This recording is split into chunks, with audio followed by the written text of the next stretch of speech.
Ils ont fait exploser une bombe nucléaire au cœur du désert algérien, pas dans un territoire lointain perdu au milieu d'un océan, pas dans une zone totalement vide, mais dans le Sahara. Et pendant des années, cette histoire est restée floue, fragmentée, presque silencieuse. Pourtant, ce qui s'est passé là-bas a changé à la fois l'histoire militaire de la France et le destin de certaines régions du sud algérien.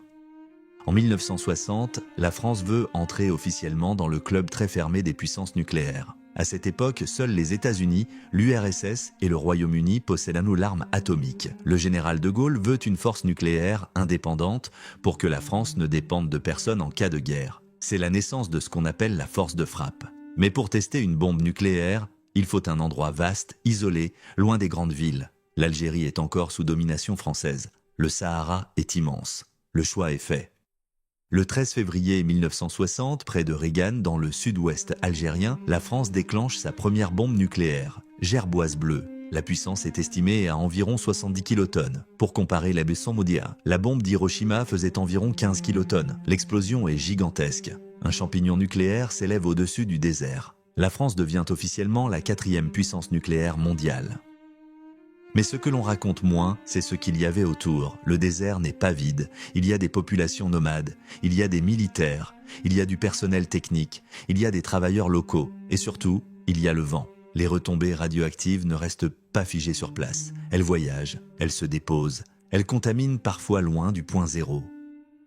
Après Gerboise bleue, 3 autres essais atmosphériques sont réalisés à Regan. Gerboise blanche, Gerboise rouge et Gerboise verte.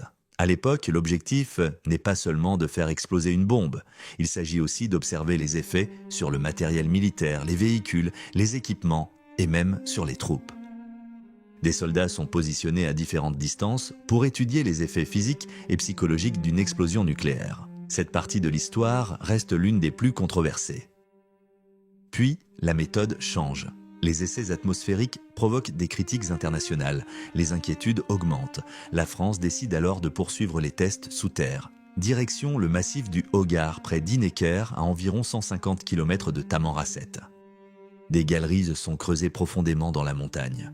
L'idée est simple, contenir l'explosion sous la roche pour éviter les retombées dans l'air. Entre 1961 et 1966, 13 essais souterrains sont réalisés à Jaï-Necker. Ils portent souvent des noms de pierres précieuses, agate, béryl, émeraude, améthyste, rubis. Des noms presque élégants pour des explosions nucléaires. Mais tout ne se passe pas comme prévu. Le 1er mai 1962, l'essai béryl tourne mal. La roche ne contient pas totalement l'explosion.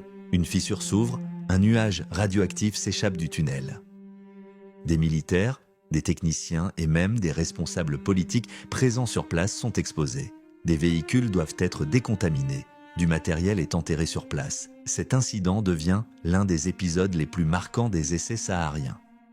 Et ce que beaucoup ignorent, c'est que l'Algérie devient indépendante en juillet 1962. Mais les essais continuent jusqu'en 1966, conformément à des accords signés auparavant. Autrement dit, une partie des explosions nucléaires françaises dans le Sahara a eu lieu après l'indépendance. Avec le temps, une autre question apparaît. Que reste-t-il sur place ? Certaines zones autour de Regan et d'Inneker présentent encore aujourd'hui des traces de contamination. Des matériaux vitrifiés issus des explosions existent toujours. Des déchets techniques auraient été enfouis. Le désert conserve, il ne nettoie pas, il recouvre. Le sable cache, mais il n'efface pas. Les conséquences sanitaires sont difficiles à mesurer précisément. Il n'y a pas eu, à l'époque, de suivi médical systématique des populations locales. Pourtant, des habitants ont signalé au fil des décennies des cas de cancer et de maladies chroniques. Établir un lien direct pour chaque cas individuel est complexe. Mais le débat sur l'impact sanitaire reste présent. Sur le plan juridique, la France a adopté en 2010 une loi visant à indemniser les victimes des essais nucléaires. Un organisme spécifique examine les dossiers. Mais les procédures sont longues, les preuves difficiles à rassembler et le sujet reste sensible, notamment pour les victimes algériennes. Aujourd'hui, cette histoire dépasse le simple cadre militaire. Elle touche à la mémoire coloniale, à la souveraineté, à la transparence des archives et à la responsabilité environnementale.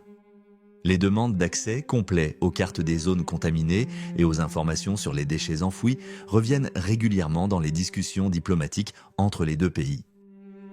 Et il y a une vérité simple, le Sahara n'était pas un laboratoire vide. C'était un territoire vivant. Derrière chaque explosion, il y avait des êtres humains. Derrière chaque nom de code élégant, il y avait une onde de choc réelle. La France est aujourd'hui l'une des puissances nucléaires reconnues dans le monde. Son arsenal fait partie de sa stratégie de dissuasion. Mais cette puissance s'est construite quelque chose. Sur un territoire précis, à une période précise, avec des conséquences qui ne disparaissent pas aussi vite qu'un secret d'État. Le désert garde les traces, dans la roche, dans le sable, dans la mémoire des familles. Et tant que toutes les zones ne seront pas clairement identifiées, sécurisées et étudiées, cette histoire restera incomplète. Parce qu'une explosion nucléaire dure quelques secondes, mais ses effets peuvent traverser les générations.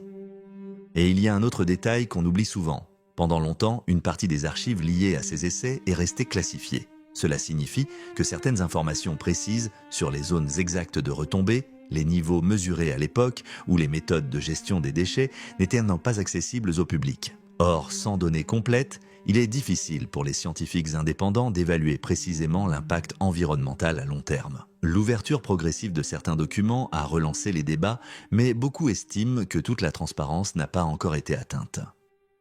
Il y a aussi la dimension environnementale pure. Le Sahara peut sembler immobile, figé, éternel. Pourtant, le vent déplace le sable, les tempêtes redistribuent les particules, les nappes phréatiques circulent déjà sous terre. Une contamination radioactive ne fonctionne pas comme une simple tache fixe sur une carte. Elle peut évoluer, se concentrer dans certains points, disparaître ailleurs, puis réapparaître sous une autre forme. Cela rend la surveillance complexe et nécessite des études continues, même des décennies après les explosions.